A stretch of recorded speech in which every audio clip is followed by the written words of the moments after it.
Most of our laws and regulations in Canada refer to an earlier era of surveillance. The whole system of government is set up in an antiquated way that can't even begin to contemplate the velocity of Moore's law and what that looks like year to year, and things that we are allowing for in some of our privacy and consumer protection review acts are solving really problems that were 10 or 15 years old already.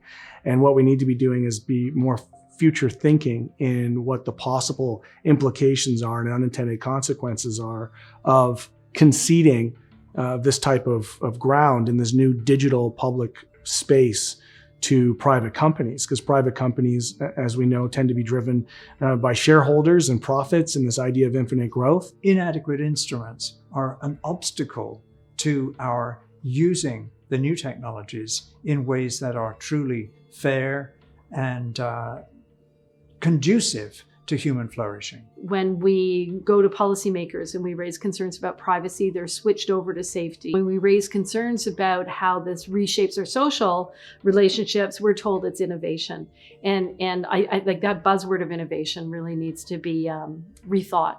It's been used as an excuse to build an infrastructure that really just benefits a few. There is a wisdom in pausing and slowing down and thoughtfully reflecting on the way in which technology has exploded over the last 10 years to ensure that any recommendations that come from contemporary discussions have enough future contemplation that it will adequately deal with the things that are going to come tomorrow and the days beyond.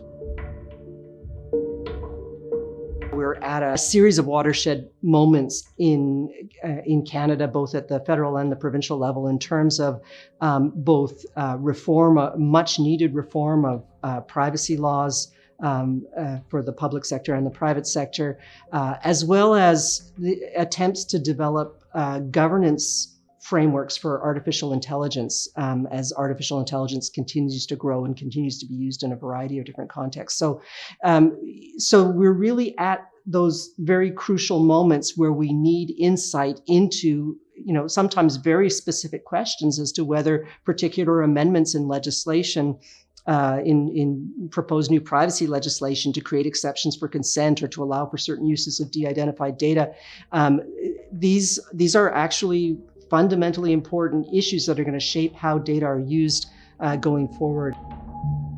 The law is doing an awful job of staying up to date with technology. Technology is just moving so quickly, and it's pretty clear to us at the BCCLA that our public decision makers are letting us down and that are not doing enough to promote data justice and protecting the human rights of all. In many cases, these are very risky technologies.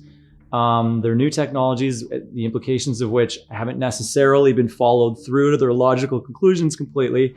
And so the bar should be high for using them. Government, has a responsibility and a duty to society to provide leadership on these issues. And yet much of the bureaucratic knowledge comes from consultations through the private sector, comes from recommendations of stakeholders, and this need to always be seen as being an infinite growth and investing in innovation and touting the next big project often is absent of the critical societal and economic critiques that ought to come with that. The balancing of public versus private seems to always be secondary to the launching of a new venture. Many of the challenges we face aren't impossible, aren't ones that we can't solve. It's just we need the regulatory and societal willpower to do that. I think a lot of the decisions are made for political reasons or for economic reasons. And if individuals are not making decisions either with their wallet or at the ballot box, then change isn't going to happen. And in the absence of a strong force for change, we're going to get the status quo, or we're going to get the people that move fast. And the ones that move faster tend to be the ones that are exploiting sort of asymmetries in the systems and are the ones in most need of regulation and control. The need for law reform, I think, is clear in this field. And I think what we've helped to do is identify some of the clear issues that need attending to by our legislators. And hopefully the work that we're doing here will raise more public awareness, bring more attention of it to those who govern us, and that they make the changes that are necessary to make sure that these technologies that we're talking about benefit all of society. It's a wake-up call in a lot of ways for the work that we're doing in the House of Commons to ensure that we are going through reviews on privacy, on data collection, on sometimes the government's propensity to do indirectly what it's not allowed to do directly, and to ensure that there are clear delineated lines for the use of public data that is collected, whether it's biometric data or facial recognition or consumer data that is collected and resold and used for all types of commercial, private and public interests.